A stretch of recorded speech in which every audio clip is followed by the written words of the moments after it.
children, we are learning the lesson, the Chinese statue. We stopped there in page number 63. We'll continue the story. Turn to page number 64. The little craftsman bowed.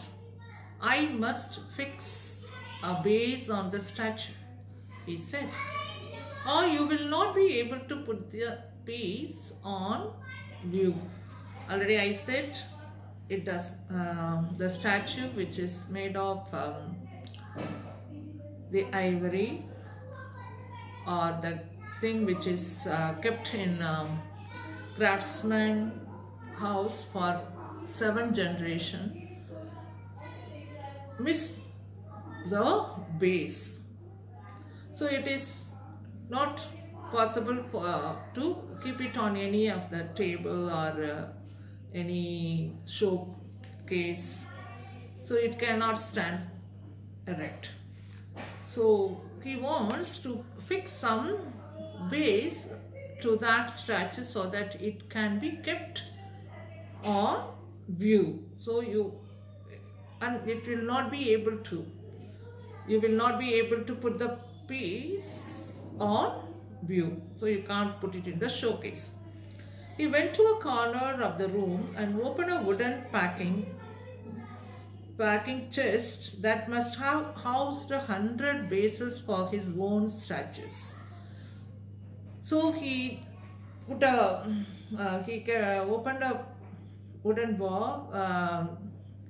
drawer, and in that drawer he had hundreds of such bases for such small statues.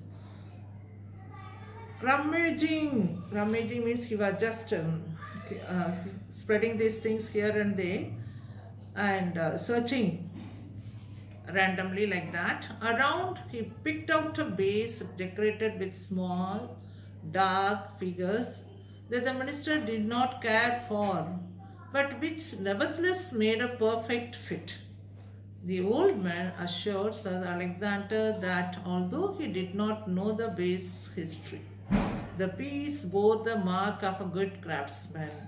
So he picked up one base from that and he fixed that, and it was almost, so though Alexander did not know much about the base, but he said that it will. So it looked good. The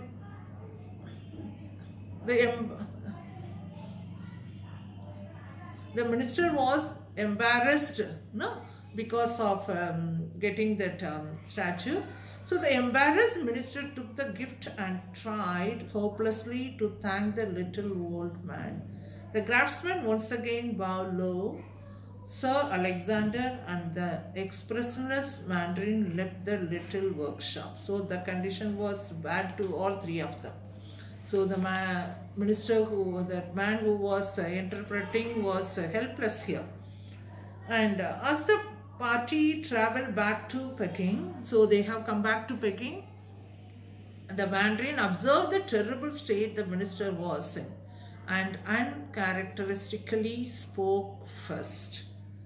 Your Excellency is no doubt aware, he said, of the old Chinese custom that when a stranger has been generous, you must return the kindness within the calendar year. So the minister put himself in some kind of situation which is awkward to him. He was feeling bad. Why did I said it? The thought of mine has come out as words. So he was thinking like that, bad for that. And the Mandarin also observing it while they were returning to the place. And he had to say something to that. To Alexander, Sir Alexander, the minister. He said it. What he said? Sir, you should know that way he was informing. If someone gives something, stranger has been generous. If some Chinese custom that when a stranger has been generous, you must return the kindness within the calendar year. So the stranger is craftsman. He was so generous to give that statue which was kept in his house for 7 generations to Alexander. So he is telling him that as he is so generous to you, you should keep it in your mind that you should return the value within a year, within a calendar year. So within a year, that means before the new year comes, calendar year, you should return it. So Alexander smiled this thanks and thought carefully about the Mandarin's words. So he smiled, but he was thinking of it very carefully. Once back in his official residence, he went immediately to the embassy's extensive library to see if he could discover a realistic value for the little masterpiece. So keeping this in his mind that he has to return the value to that stranger, that craftsman, he wanted to value that, how much it cost. So the cost of it, he wanted to really what will be the value for that masterpiece. So he went immediately to that library, and he was looking for the book which consists or history about the masterpiece and all these things he was looking for. After much diligent research, carefully and with much interest, with diligent, pull all his mind and heart with this, that is diligent. He searched for it, earnestly he searched for it, and he came across a drawing of a Ming statue that was almost an exact copy of the one now in his possession.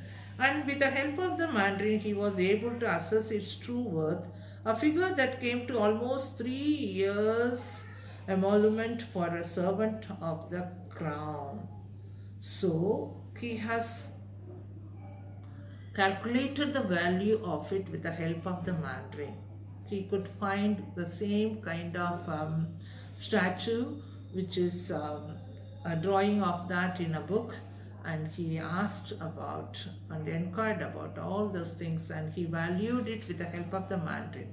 And he has come to know that the payment of an officer, a government officer, for 3 years, if a government officer under the servant of the crown, that means under the crown means queen's or king's servant. So the government officers, if they receive salary for 3 months, the value for that statue is equal to 3 months salary of a government officer. So that is for 3 years.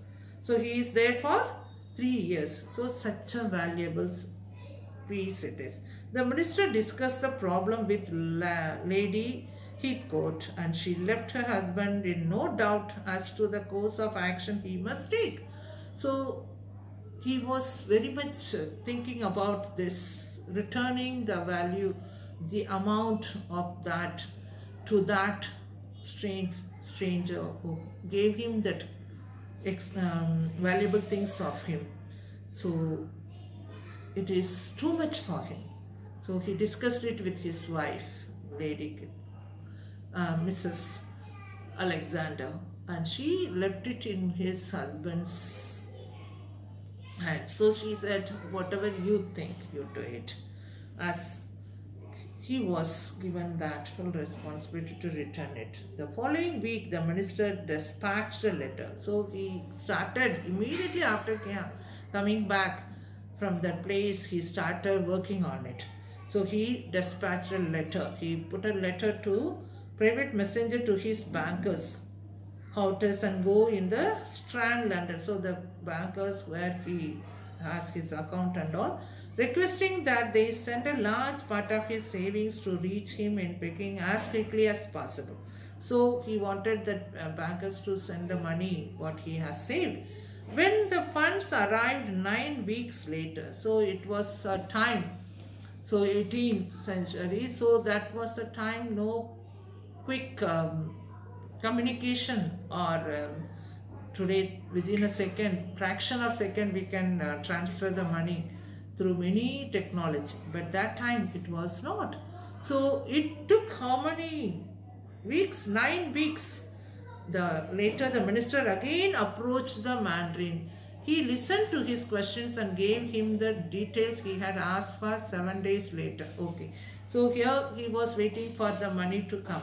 And after 9 weeks he went to Mandarin and he requested him to and questioned him and he wanted him to give the details he had asked for 7 days later. In 1 week time he wanted the details about the value of it. The Mandarin had discovered that the little craftsman